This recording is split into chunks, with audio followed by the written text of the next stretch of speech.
This is a story that came to me while I was napping in the back of a car some years ago, traveling back from Jaipur to Delhi. It's called the Maharajah of Patragarh. The Maharaja of Patragarh was dreaming again. He sat on the roof of his sandstone castle, taking in the early morning sun on a splendid reclining chair.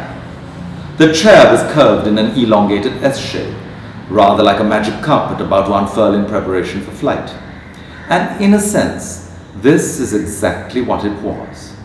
For when the Maharaja sat there, it allowed his mind to roam far and free over the 8 long centuries of his family's existence. And what an existence! How many invasions there had been in that time. The Mughal emperors of Old Delhi, the English viceroys of New Patragarh had turned his back firmly on all of them. His richer, grander cousins, rulers of neighboring states, had cozied and cuddled for all they were worth, the taste of cherry blossom on their lips, reaping honors and rewards far beyond their wildest dreams. How they had squabbled over the order of their precedence, the size of their gun salutes. A classroom of overgrown schoolboys before their imperial schoolmaster. The Maharajah of Patragarh had asked for nothing, and that is precisely what he had got. While he slept, the Maharaja's mind flew free as a bird over the remaining extent of his property. It wasn't a large castle, an acre at most, surrounded by a moat, but it was built in the purest Hindu style, with splendid bow-leaf battlements and pinnacled domes inside each turret.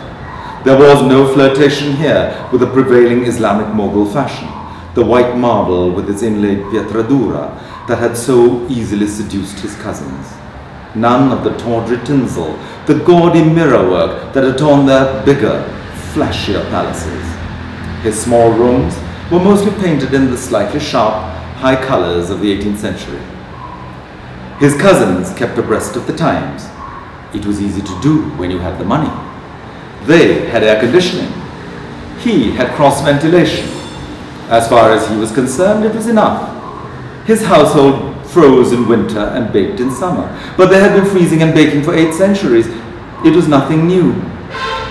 The Maharaja sighed in his sleep as his mind's eye saw the cracked sandstone slabs in his roof. The dome in one of the turrets had been demolished in his father's day to make way for a galvanized iron water tank. It gave the castle a curiously lopsided air. How he longed to rebuild that dome. But the moat was dry now. A single bedraggled peacock picked disconsolately at the weeds in its bed. It was all so difficult. If you were a Maharaja, by virtual definition, you were fabulously wealthy. So how could you tell people you were down to your last castle? They would only laugh. The Maharaja of Patragarh stirred uneasily and opened his eyes, and as he did, the chimes of a Meissen clock floated up from the courtyard below. 9 o'clock. He rose with difficulty to his feet. He was not as young as he used to be, and every day got more difficult.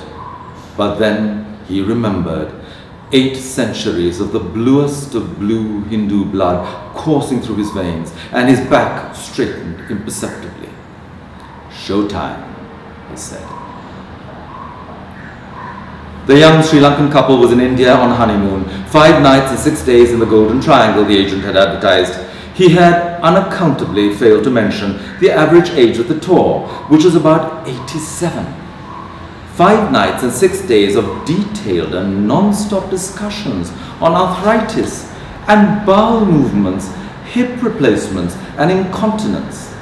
Even at the Taj Mahal, in the heart of the no pollution zone, talk had very quickly descended to the sordid matter of Mrs. Maravilla's loose motions. It had been a relief to pay extra and get away for the day. The white ambassador car bumped across the dry moat and came to a stop outside the immensely high doorway studded with iron nails. "I wonder if some loony old Maharaja will come roaring out at us with a loaded shotgun," the boy joked with the girl. But in the event, the small doorway cut into the large was opened by a dignified old retainer in a smart red coat and turban. He bowed. "The tickets are 20 rupees each, but you can pay at the end. Let me take you round first." The sort of cook Appu every decent house should have, the girl whispered.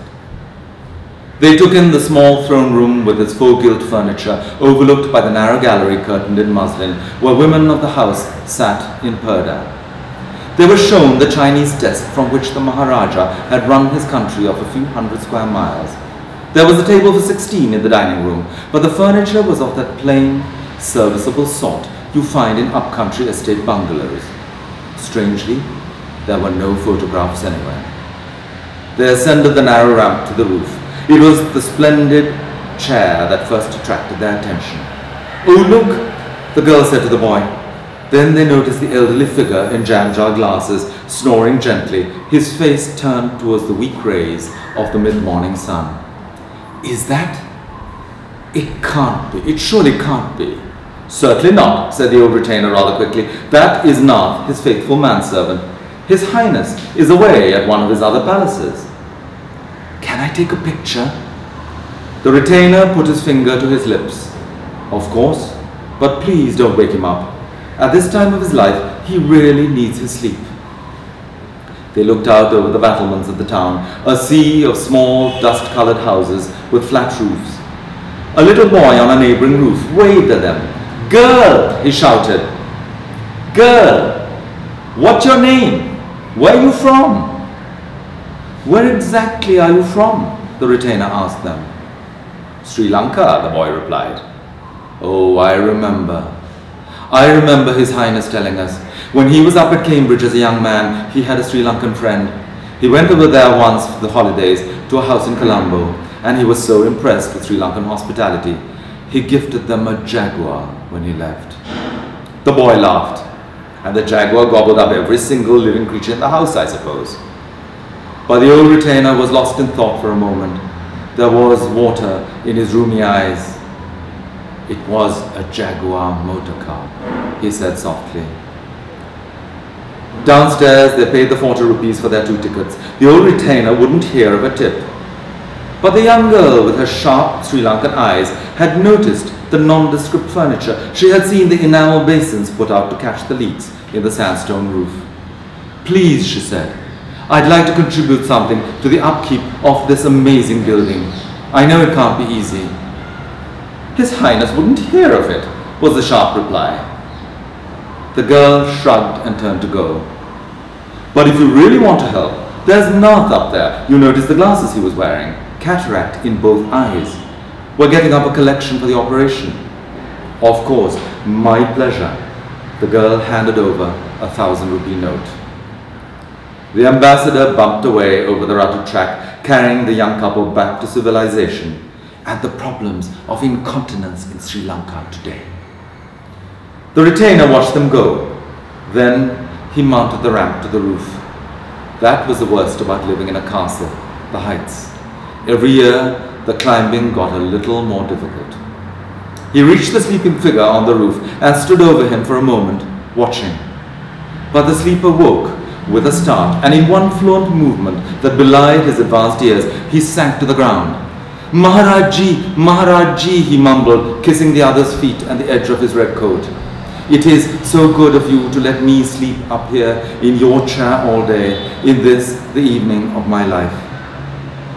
The other touched the top of his head, the sign that he could rise in the royal presence. "Go down to the kitchens," he said gently. "Your lunch will be getting cold. Oh, and you can take off those ridiculous glasses. You'll go blind if you wear them too long."